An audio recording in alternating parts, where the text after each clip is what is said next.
नमस्कार दोस्तों। पहले तो विपक्षी नेताओं को लेकर केवल बीजेपी के नेता और समर्थक ये अभद्र टिप्पणियां करते थे, लेकिन आपको जानकर हैरानी होगी कि बीजेपी के नेताओं और समर्थकों के अलावा अब तो संवैधानिक पद पर बैठा हुआ व्यक्ति बीजेपी की चाटुकारिता करने में जुट गए हैं। जी हाँ दोस्तों, जनता की जिम्मेदारियों को दरकिनार करते हुए डिस्ट्रिक्ट मजिस्ट्रेट की पद पर बैठकर बीजेपी के तलवे चाट रहे हैं और ट्रोलर का काम कर रहे हैं। अब यही गरिमा रह गई है संवैधानिक पदों की। दरअसल नोएडा के डीएम मनीष वर्मा ने नेता विपक्ष राहुल गांधी के ऊपर अभद्र टिप्पणी कर डाली। राहुल गांधी के लिए अभद्र भाषा का इस्तेमाल करने वाले डीएम साहब की जब लोगों ने आलोचना करना शुरू कर दिया तो डीएम साहब को लगा कि ये मैंने क्या कर दिया। उसके बाद डीएम साहब ने उस ट्वीट को डिलीट कर दिया। डीएम साहब ने अपना ट्वीट तो डिलीट कर दिया, लेकिन अपना परिचय उन्होंने बीजेपी के चाटुकार अधिकारी के रूप में जरूर दे दिया।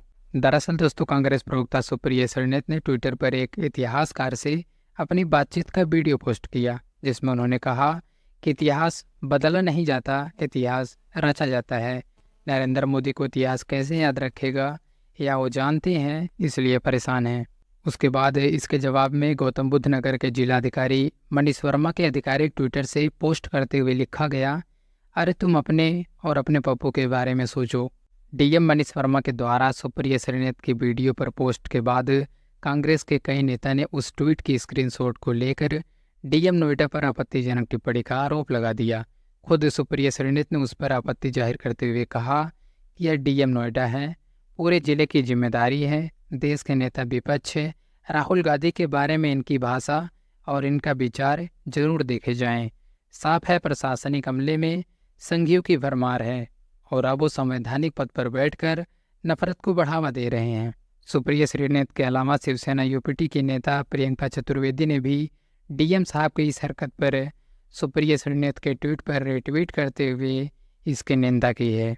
दोस्तों, क्या संवैधानिक पदों की कोई मर्यादा नहीं होती? क्या सारी की सारी गरिमा खत्म हो गई है संवैधानिक पदों की? जो इस तरीके की बयानबाजी करने की हिम्मत आ जा रही है। अब मनीष वर्मा जैसे लोग छोटे मोटे पद पर तो बैठे नहीं हैं। मनीष वर्मा आईएएस अधिकारी हैं और नोएडा के डीएम हैं, जो इस तरीके की बयानबाजी कर रहे हैं। इससे एक सवाल तो ज़रूर खड़ा होता है कि आखिर डीएम साहब को क्या ज़रूरत पड़ गई जो उन्हें इस तरीके का ट्वीट करना पड़ गया। कहीं डीएम साहब भाजपा में जाने की तैयारी तो नहीं कर रहे हैं? कहीं उनका राजनीति में जाने का मूड तो नहीं बन गया? इनको डीएम कमेंटबाजी करने के लिए बनाया गया है कि जनता का काम सुनने के लिए? अब आप ही सोचो दोस्तों कि पूरे जिले की जिम्मेदारी इस तरीके की संघी सोच रखने वाले लोगों के ऊपर सौंपी जा रही है। डीएम साहब के इस ट्वीट पर नेहा सिंह राठौर ने भी अपनी प्रतिक्रिया दी है। उन्होंने कहा है, अरे जिलाधिकारी की भाषा छोड़िए, चुनाव में इनकी निष्पक्षता का अनुमान लगाइए, सामान्य जनता से इनके बर्ताव की कल्पना कीजिए। क्या सत्ताधारी पार्टी के नेताओं से ऐसे ही बात करते होंगे? तानाशाही इन जैसों के कंधों पर सवार होकर आती है, जो कि सही भी है दोस्तों। जब नियत ही संगी है तो निष्पक्षता कैसे रहेगी? डीएम साहब के सोच से आप इनके विश्वसनीयता को परख सकते हैं। ऐसे लोगों का संवैधानिक पदों पर बैठना हमारे संविधान का और हमारे देश का दुर्भाग्य है। खैर, आप क्या सोचते हैं इसके बारे में कमेंट करके ज़रूर बताइएगा। अगर आप हमारी पत्रकारिता को पसंद करते हैं तो प्लीज़ चैनल को सब्सक्राइब कीजिए और हमारे साथ जुड़िए। मिलते हैं एक नई वीडियो के साथ। जय हिंद।